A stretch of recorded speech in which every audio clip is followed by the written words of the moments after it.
Good evening. Good evening, good evening, good evening. Oh, and welcome to another evening of talking about books because what else is there to do? I'm just gonna wait a little bit here for Hattie to pop on. She will be here shortly. There she is. No, that's not it. This one.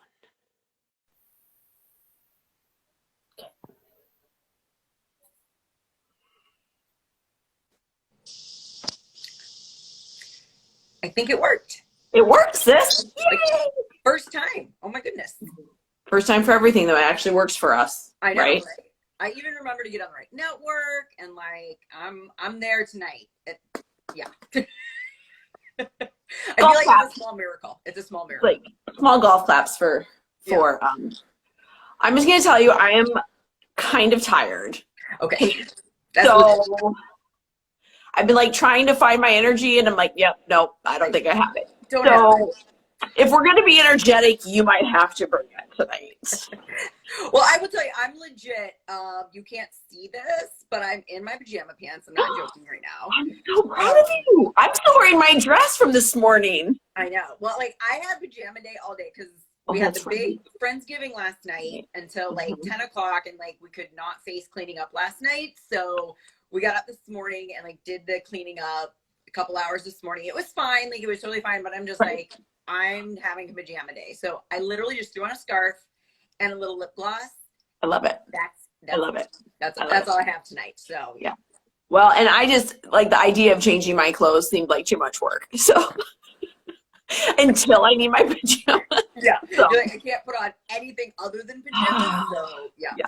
So anywho, so this will be a fun. It's gonna be a fun night, ladies and Yeah, gents. this would just be like a slightly lower energy, perhaps. I mean, we say Right. that, but we Yeah. feed off of each other, so it probably will Right. be. We do Yeah, indeed. yeah. So anyway, okay. Hattie, do you want to introduce what we're doing tonight? Sure. So as far as I know, the plan, oh my gosh, the plan is we're just Mhm. gonna like chat about like what we're reading right now. We're in the middle of nonfiction November, Mhm. which is it's sort of like what is the hashtag, sort of the challenge thing by It is a reading initiative by a book olive. mhm. I think that's right. I think Yeah, that's it's either a book olive or the book olive. I'm not sure, but anyway, yeah. I feel like it's like supposed to be a whatever that's called, a pun, or like when it's supposed to be a book lover. Yeah, no, it is because like when you say it, and Yeah. if you read my lips, it looks like I'm saying a book I love. Oh, that's it. Got Yeah, it. Got it. that's Got what it. it is. Yeah. Yeah, So anyway, but yes, yes, reading initiative. That was the phrase I was reading. looking for in the message. That's how she names it. So that's what. Yeah. But it's a Yeah, hashtag. Nonfiction yes. November. Okay, nonfiction November. Yeah, so we're in the middle of nonfiction November. I am like kind of trying to read more, like purposefully, conscientiously reading some nonfiction this month. Although I'm still reading like fiction as well, of course. I know. But Yeah, me too. but actually, the three that I'm going to like talk about tonight, one is nonfiction, and then the other two are historical Mhm. fiction, which is like so like okay, duh. I wonder Mhm. why, but Mhm. Right. really like based in like some really good and well researched historical fiction are the other two that I'm going to talk about tonight. But I'll just Awesome. start with my actual nonfiction one, Okay. which Hannah's going to get a kick out of this because this is the one that I bought when I was with her. Yeah. It's called The Witches by Stacy Schiff. And I bought this at her bookstore. Well, it's not her bookstore, but it's her small town bookstore. I don't own it. I just like keep it Like in business pretty just keep well. it in business, and I'm helping when I can Yeah. as well. So, and that was at Content. I got this one at Content when we were there in the spring, Mhm. and it's been sitting on my shelf. And I was waiting. It's The Witches, so I was like, oh, I'm gonna wait until November Right. to read it. And then I didn't get to it in October, and then I was like, hey, real good excuse. This is nonfiction, and guess what? Nonfiction. It's nonfiction November. So I've also read by Stacey Schiff. She does a nice job. I read the Cleopatra by Stacey Schiff, Okay. and it was very well done. I really liked it. This one is also well done. I think the thing that is kind of slowing me down a little bit Mhm. is it's about the Salem witch trials, Okay. and so it's like super interesting. The information is really interesting, but Mhm. the way it's written, it's really big. There's lots and lots and lots of information. There's lots of names. There's sort of like a lot of characters. You know how like when you read like a novel or something and there's like Right. 1,000 characters and it's like, Right. okay, Yeah. And you're who like, is you this need a again? Who's character that again? tree because you just can't deal with it. Yeah. Yeah. But there were so many people Mhm. who went on trial during the Right. Salem witch trials, is Right. 1692, that it is a little bit sort of difficult to just like keep it all Right. straight Yeah, that makes sense. in my mind. But I really appreciate what you do. I love her footnotes. They're really funny. She like has like funny little footnotes, a little like I love the funny footnote, man. Yeah. It's a new form, and I am here for it. Yeah, I know. It's super fun. And I even read one to George the other day. It was about, they were talking about men who go to seminary, and at this point they're going to Harvard, Right. you know, to become Mhm. pastors. And so they're talking about tuition and how much it costs. And they oftentimes paid it in kind. So like, you know, here's a huge pig and that covers, you know, my tuition for the year. But she broke it down, and it was the tuition for 4 years at Harvard was the same amount of money about as like a mid-sized home, like in the area, to buy a house. And so then I was thinking about it, I'm like, you know what, I bet that's exactly the same today. Like to go to Harvard for 4 years is probably about the same amount of money as it is to like buy a home in that area for sure. Well, in that area, Harvard tuition is. But if you think about it, just like tuition in general, it's like, well, I can tell you at Villanova for undergrads, it's like $50,000. So, you know, times 4. For tuition, not room and board. Yeah. Yeah. So, you know, it's like, you know. Yeah. So anyway, that was just and I read that one to George. You're like, oh, that's kind of just like really interesting. So she has some sort of like little interesting, some of them are funny, some of them are just like real interesting, like that one. And so they're definitely worth reading. But I am enjoying this. I really am. I feel like I'm like learning a lot about the way she talks. This is the other thing I really appreciate about it. The way she's writing about it. So she's writing about the Salem witches. And what's happening. Yeah. But the way she talks about it, it's like this stuff is happening, right? Right. Like these two women like flew on their brooms to this other town. And that's how she talks about it, because that's how people perceived what was going on. Right. Like this was true. Yeah. These were okay. Yep. You know, like she goes all the way there. Yeah. It's like this is history, and this is how, because she's reading the records, right? She's reading this stuff, and that's what they're saying is happening, because that's what's happening from their perspective, right?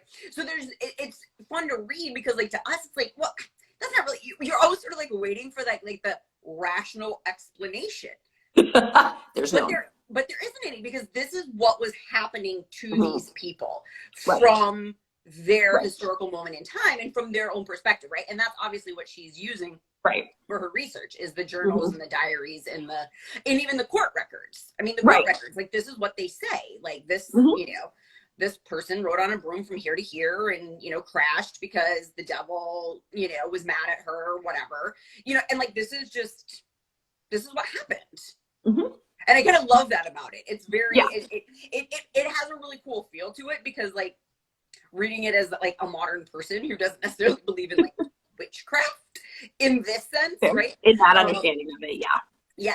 But it really is sort of like, it really puts you in kind of that mindset of this was happening to these people, and this is how they understood what was happening. What was going on. Yeah. So I do really appreciate that. So there's a lot of really good stuff about this book. I do feel the one drawback at this point is just there's so much, and so it's hard to keep track of it all. But yeah, so that's the nonfiction that I'm sort of like in the midst of right now, here midway through Nonfiction November. What about you? Do you have any good nonfiction? Okay, so I just can go through all 3 of mine real quick, because I'm in the middle of I'm in the middle of 3 nonfictions in the middle of Nonfiction November. You know, like you do, because I have started Evicted. Okay, sure. Yep. Which is our book club book for November, Nonfiction November. We didn't even know that was an accident. We're so proud of ourselves. We're so. Oh my gosh, we both did it at the same time. I did buy the actual physical copy so that I can like put some notes and stuff in it. But I am listening to it on Audible. And I will say, I really like this on Audible. It really humanizes. I mean, he does such a good job. Matthew Desmond does such a good job of humanizing these stories anyway, and this like understanding of housing and what's going on, and both politically and policy, as well as like just in everyday lives and trying to survive. So, but the Audible is really good too. The does audio he read version. it, or does somebody else read it? He does not read it. Somebody else reads it. I should know his name. I do not off the top of my head. But he does, yeah, he does not read that. And then the other two I'm in the middle of. One is a book for church.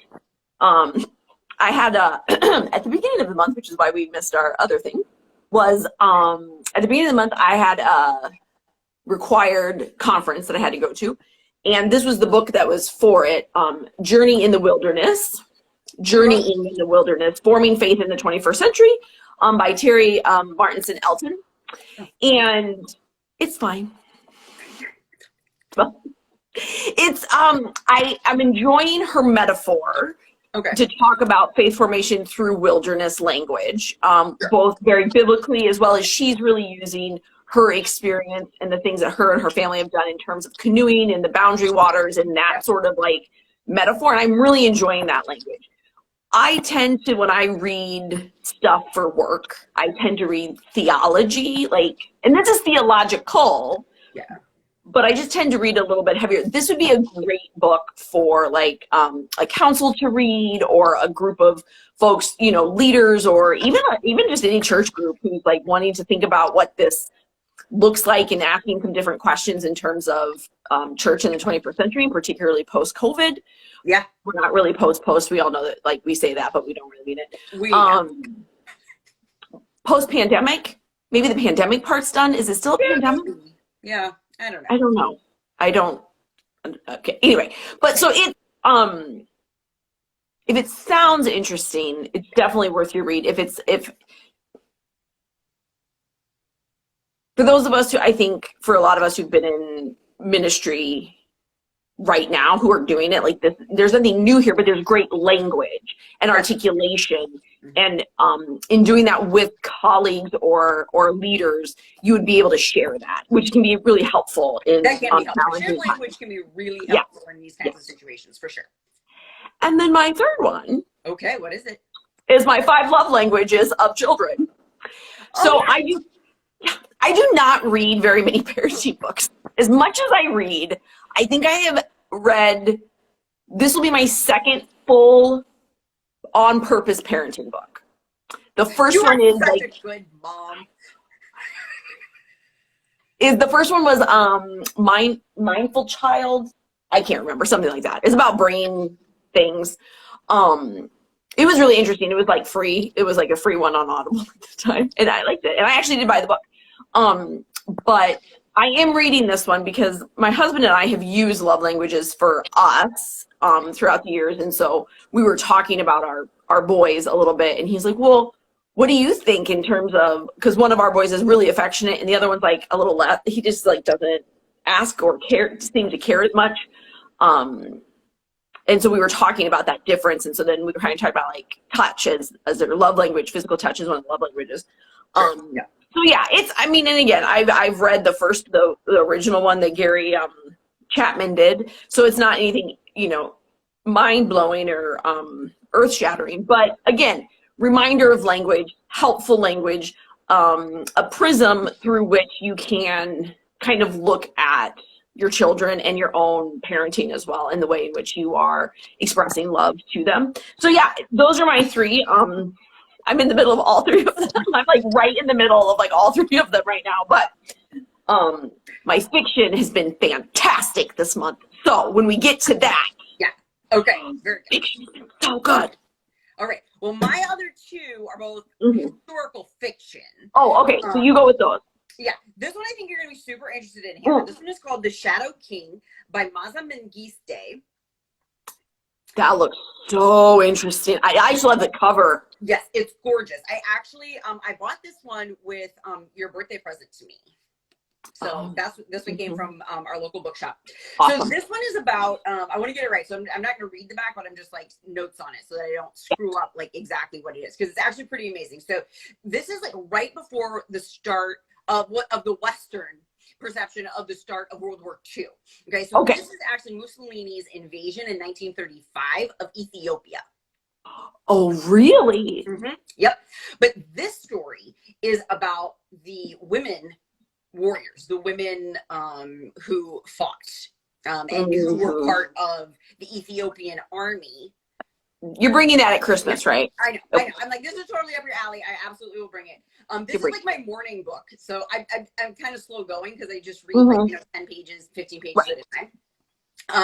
And it's definitely a little bit heavy, right? Because it's about this beginning of the war and these women trying to figure out like what their role is going to be. And then also sort of like convincing the men that they have an important role in this whole thing. So anyway, I'm not super far. I'm only like 100 pages. I think it's like 300 pages, so but it's interesting. The characters are like the characters you thought you weren't going to like. You're like, ooh, okay, like she's kind of coming around. And you kind of come around on, right?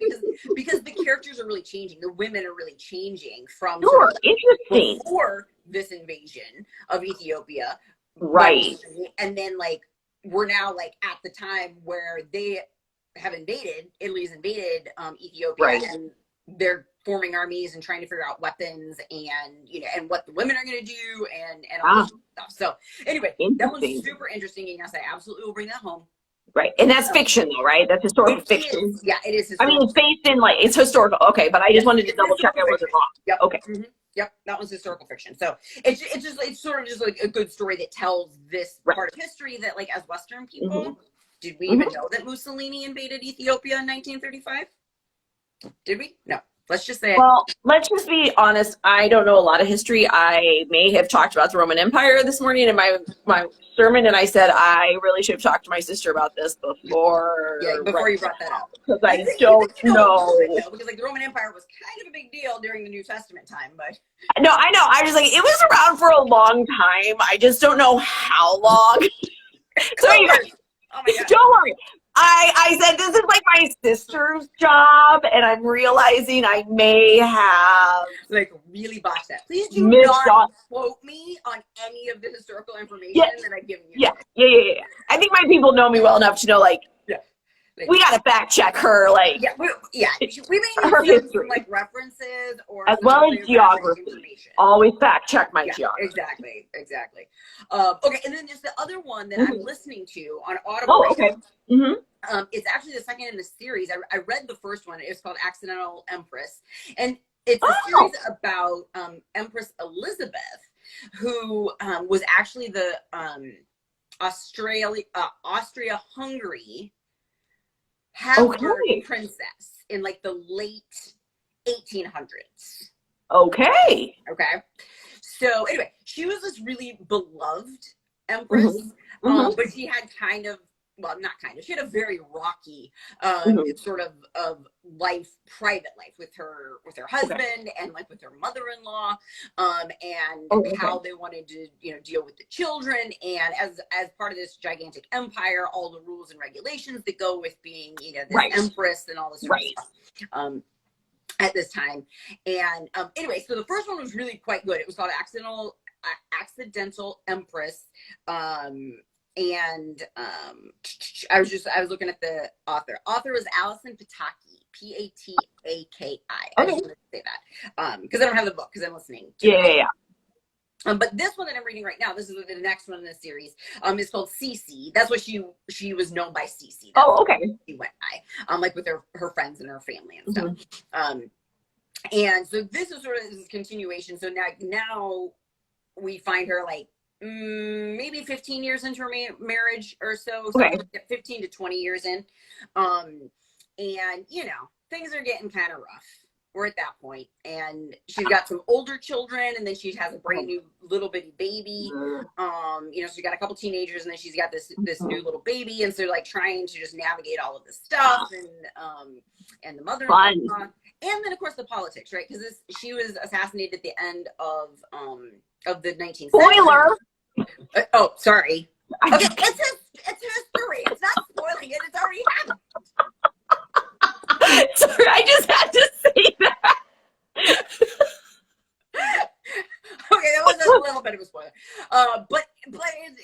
mean, it did happen Yeah. if you knew it. But anyway, it's also like it's Europe during that time, sort of leading up to the First World War, which of course is in the teens, the 19 teens, Right. right? So Yeah. it's those kind of turbulent years Wow. moving up into that Great War in Europe. So anyway, it's really good. It's a good one to like listen to when you're out on a walk. It's just this woman's story. It's historical fiction, of course, so it's very much, her kind of telling her story and her feelings and all this sort of stuff, but in this very like historical moment. setting. That Alison Pataki does a really good job of sort of painting that picture and making that kind of come to life. So Nice. so that's my books. I'm in the middle of all of those three, and they're all like big fatties, as you know, because I don't read anything that's You do love a big fatty. Yes, Yeah. that's the end of mine. So I have finished 2 fiction already. One is a big fatty. And I am very excited for my 3rd one that I'm starting. I'm in the middle of my nonfiction because my fiction has been fantastic.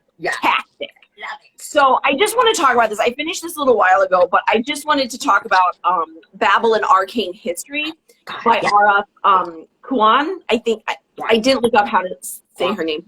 Kwan.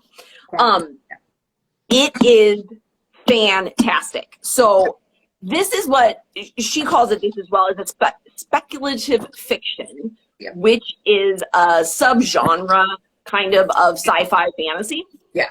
And Babel is a tower that is set in Oxford at the time of, oh gosh, I'm not going to be perfect about this because again, I'm not, but it's in a moment of history, of historical time of England's colonization of the world. Like when England was doing that. So whenever that would be, Hattie might know. That would be like, probably like 1700s would be my guess. That's kind of really when they started going out. But then like 1800s, they were like hardcore in India. I mean, but yeah. So they are in India. They're in China. They're in Africa at this point. And Babel is this school where what's happening is they're bringing specific talent back to this school from all of their colonies. No, they are their colonies at this point. I probably shouldn't put that in air quotes, and there's this like magic thing that's happening. It's very difficult to explain because this is what speculative fiction does, is it takes an idea of like a real time in history, and what if it very deeply. And so there is this huge what if, this big mystery. The characters are really interesting. It's kind of like, like the Harry Potter, but like with the 4 main characters who are really coming together, and then, life happens. And so it is really, really good. And I was really wonderfully surprised, and I found it really refreshing, the conversation around colonization that she's having within this story, and like the harm of colonization as well as what justice looks like in the midst of that. And like it's messy and it's hard and like but it is, I mean, and this is a fatty, this is a lot bigger than I usually read, but it is, I just want to get on this particular bandwagon. A lot of the people that I follow as well have read it and have raved about it, and I am like right on that bandwagon. It's very, very good. And yes, Hattie, you get to pick this up at Christmas when you come to. Very good. The other one I finished, anyway, it's just the reasons I pick books up are funny sometimes. This is called Light from Uncommon Stars, and I actually think I bought this when I was out with you, Hattie, at Commonplace Reader. Commonplace Reader, yeah. By Rika Oiki. Anyway, but the reason I picked this book up, one, it is beautiful. Like this is just beautiful cover. Yeah. But on the top it says a transformative marvel, loved this book! ! By T.J. Klune, who wrote The House in the Cerulean Sea, which we all know I love. I picked it up and I finished it, and it too is, I mean, it is not to me The House on the Cerulean Sea, but it is so good. And it too is a really interesting kind of speculative science fiction, but set in the real world as well. So it's kind of a head thing that you're like, oh, they're aliens, but they're also, they're also eating donuts and making donuts at the donut shop. And like, I love that. like it is this really interesting, like, and there's like this whole thing about the violin and the musician and the devil, and like, it is some of the most bizarre like pieces, but she brings it together beautifully, and it is a really lovely story of redemption and like kind of, you know, the argument about like what love can actually heal when it's real and full. So one of the main characters is a young trans girl. One is called the Queen of Hell, and the other one is Lan. She's an alien. She's purple. She's eggplant. It totally makes me think of like the scenes from like the original like Men in Black, where it's just like these Yeah. aliens are just like in the city, like the humans don't know they're aliens, but they're just like in the city, like doing their thing, living their lives like normal people. Yeah. But they're just Or like Third Rock from the Sun, like it's in that vein of, and there is some real good humor in it. There's some like real not humor. There's definitely violence, like trans violence and hate around that sort of stuff. So if that's so be careful if that's not, because it was kind of hard for me to read, and that's not been my experience. So I know for folks that has been their experience, that makes that tougher. But it isn't the main point. It's not a tragedy. Let me just say it's not a tragedy. And you don't feel like that. There are moments of tragedy, but the arc of the whole book is not at all tragedy. So, but isn't it just the prettiest cover? It is. It's a really pretty cover, Hannah. I have to say, covers have like just been on point lately, or I just look at books too much. One of those two things. So those are actually, I both finished those. So now I got a book from the library. This is called The Golden Enclaves. It's I guess I don't know if it's the last. It was originally written, it was supposed to be a trilogy by Naomi Novik, lesson 3 of the Scholomance. I'm going to say this. The first book I loved. It was so good. Now I can't remember the name of the very first one. But it's, the 2 is almost like a Harry Potter, but like on the dark side. Like the main character is this girl that is supposed to end the world. Like she's supposed to be like the, like kind of like the Antichrist. Yeah. But she's hilarious in the first book. She's so funny, and she's trying so hard to like not be that person. It's delightful. It's just I really liked the first one. The second one was a little bit about their love story, so I'm a little like, ugh, I didn't care quite as much. It was called The Graduate.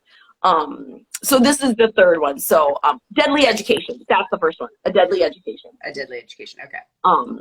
But the world's really interesting, and the Scholomance and the school itself is like a character, very much like Hogwarts is a character. Yeah. So it's interesting and fun. And the first one she's just a great character. She's just so much fun that if I'm not sure if I'd read all the rest of them. I have to read the last one now, obviously. I don't have to. I'm not that person. Sometimes I really don't finish series. Well, sometimes it's like you really don't care. I don't care enough. Yeah. But I'm kind of hoping that the third one kind of like comes back. You know how sometimes the second one in a trilogy will kind of are kind of not worth it. Yeah. Yeah. So we'll see. But I'm really excited to get it started. So I'm sure it'll be done. And hopefully I'll still maybe get my nonfiction done in November. We'll see. We'll see. It's a library book, so I have to read it first. Yeah. And the funny thing is like it's already the 20th. So we have like a week, which is Thanksgiving week, which is like so busy, you know, and then like next Wednesday is the last day in November. Like this month really kind of like flew by. Yeah. It really, really did. Yeah. So, you know, get to reading. I gotta get to reading. I gotta get these 3 done for sure. Which I will. I'm not worried about it, but it's just like I gotta get like moving on it. And I will say this is this just came out. So I will tell you, this is what happened. I'm actually on the hold list for 2 books that were not yet published, but they let me put them on the hold already. So that's also why I actually really do have to read this, is Yeah, because you gotta read that one, yeah. tons of people are waiting for it. Yeah. I can't Don't remember hog what the, that one, Hannah. I know. I can't remember what the other one is. It's not, I'm not, I don't even think it's, I don't even have it Q plates yet because it's not been published. Or they haven't got their copies yet, so That's anyway. hilarious. You were just on it. I learned I could do that. I didn't Yeah, know I could do that. fantastic. I Who know. knew? Yeah. Who knew? Apparently the library's Yeah. cool that way. I guess so. They'll let you go on the hold list. Yeah. Before they're published. Before the book's even there. Yeah, that's fantastic. That's awesome. So yeah, I mean that pretty much wraps up what I am reading right now. That's pretty much. I'm trying to think what I finished lately. I can't even remember. If I don't write it down, I'm like, it's like out of my brain. Yeah. It's kind of terrible. Yeah, I get that. I did read some good ones, but honestly, I can't even remember right now, which is terrible. But and I don't think we really have a theme for December. I think we're giving ourselves a bit of a December will just be reading. Yeah. I mean, because I mean, like by whatever, I can't even remember. Was it the 5th? Maybe is that what we decided? Of December? No, the 5th is a Monday, so probably not that. The 11th. The 11th. It's the 11th. Mm-hmm. We'll do our next Biblio talk on the 11th. I will be like pretty enmeshed in my holiday reading by then, so probably everyone is going to get like 4 holiday books that I adore. You know what? Maybe December's needs to just be you talking about holiday books. I'm gonna be like, can I just like tell you about this gigantic stack of holiday books that I am reading and or wanting to read? Yeah, we'll see. But because I want to finish up this nonfiction stuff in November, and then I'm gonna be like hardcore, into my holiday reading, and I love it so much. You love your holiday reading. I do. You do. You love a theme. You love seasonal reading. I know it's ridiculous, but I do love a theme. So. It is silly. So anyway, so that's what I've got. Cool. All right. Well, I think that's all we really have for tonight. Thanks for anybody who is joining us. If you want to comment about what you're reading right now, what you're loving, what you're not, we always love to hear that. We always enjoy recommendations as well as like, you should not read this book. Don't this read is that. a terrible book. Yeah. And then we'll probably, well, no, I really don't read books that people tell me not to read usually. I don't tend to be like, oh, now I have to go read it. Books that people are like, oh, don't bother reading that one. I don't know if that's ever really happened, or if it has happened, it hasn't like registered as a thing. It's probably just like, okay, I won't buy that book, and I probably don't even think about it again. But but I will also say we have one more newsletter coming out this actually on Monday. It'll come out tomorrow. Tomorrow's Monday. Wow, tomorrow's already Monday. So if you would like to subscribe to our newsletter, though, we're just doing them quarterly, just for a year now. You can go to www.thebookwar.com, and if you just stand on the website for a little bit, it'll just pop up, and you can subscribe to our newsletter. Super easy. Super easy. But definitely like and follow us. We're on here on Instagram, we're on Facebook, as well as on YouTube. We post mostly all of this stuff on the YouTube channel, just in case for folks who don't have Instagram, because we do have some followers. We do. Mom, our mother, of course, who is both our only follower. Yes. Well, this doesn't have Instagram. No. I was gonna say, do you want to tell everybody about if they subscribe to the newsletter? Isn't there like an exclusive this month? Yes, thank you, Hattie. Yes, there is an exclusive this month. So she's so good at remembering these. This is why it takes 2 of us. If you subscribe to the newsletter, there are 2 things that you will get starting for this month in December. One is you get early access to our holiday shopping guide. So we have put together kind of a holiday shopping guide of books that we think would be really good, like across the board for a lot of different readers. So that will be coming out, and that'll be available tomorrow for anybody who is a newsletter subscriber. And then the other exclusive that we're offering is Hattie and I have decided that at the end of the year, we are going to pick our favorite reads for 2023, and we're going to buy them, and they're going to give each of them away. So there'll be 2 winners who will get a free book of one of our favorite reads if you email us, you're a newsletter subscriber, and you email us with an idea or a thought or some content of something that you'd like to see in 2023, because Hattie and I are running out of ideas. We did this for a whole year, and now we're capped. Yeah, we would just love to hear like what people are looking for, or like what they want to hear from us. That would just be fantastic. So So